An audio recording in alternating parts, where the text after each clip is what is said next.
did Darwin recant? Well, we actually have an answer on the Q&A site, askjohnmackay.com, and I wrote an answer to it at some point. I think the one that's up there is one that Diane did.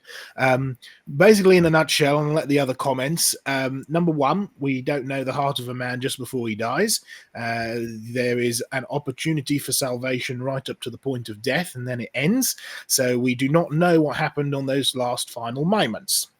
Now, the story of Darwin recanting all of his life's work and giving his life to Christ ultimately started from a lady who claimed to have been there at the time that Darwin died and heard him recant, and then started spreading the information. A few quick problems. Number one, the family of Darwin who was there, because Darwin sort of suffered a heart attack and then died a few days later. The family was all there, and none of them saw this lady, or said that this lady was never present at any point. She also didn't come up with the story until about 2 to 3 years after Darwin died. So there's a few sort of suspicious things about the story, nonetheless. And regardless of all of that, and really the evidence is that the story of Darwin recanting isn't accurate or isn't true. Regardless of all of that, even if he did, other than that being wonderful, it doesn't really make any difference. It should never. I've seen it being used as an argument of, oh well, therefore we can dismiss, Darwinian evolution, because even Darwin recanted from it. Well, the reality is what Darwin did, which is really base or popularize a very, very old and ancient idea. What he did affected the church so much and Western society so much that it is something that needs to be dealt with today, which is why creation research does what creation research does. Dismissing it purely on a story that Darwin recanted is irrelevant at the end of the day. Any comments, guys? No. Very good. Yeah, and also as well, we can. Is also that's a good sort of analogy as to why eyewitness testimony is so important. Even just sort of 2 to 3 years later, we have this story spreading of Darwin recanting, and the eyewitnesses who were there, have said, no, we don't remember seeing this woman.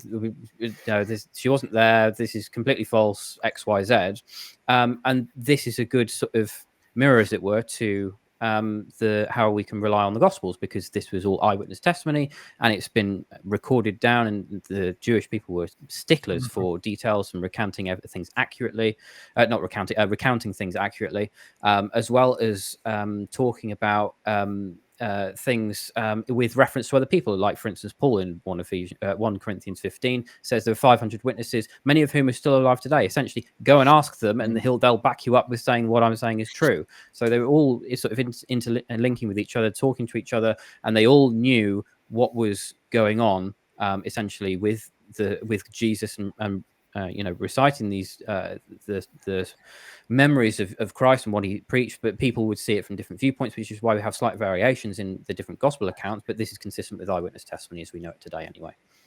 It's just incredible how widespread this idea is about Darwin recanting. I was actually asked it last night at the engagement I was at last night, and it's really widespread, right across the Western world, it seems, and I think it's a little bit like the goldfish story. The goldfish has only got 5-second memory. Everyone seems to know that, at least in Australia, and yet it's false. Yeah. The other one that everybody sort of knows about is we only use 10% of our brain, and it's nonsense.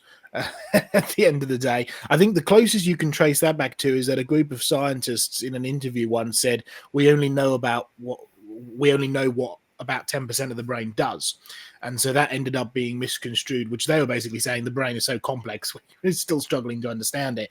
But that was misconstrued into we only use 10% of our brain, which is nonsense. All of our brain is active and working at different parts. And in fact, if you go back, we've done this before with brain drain programs, right?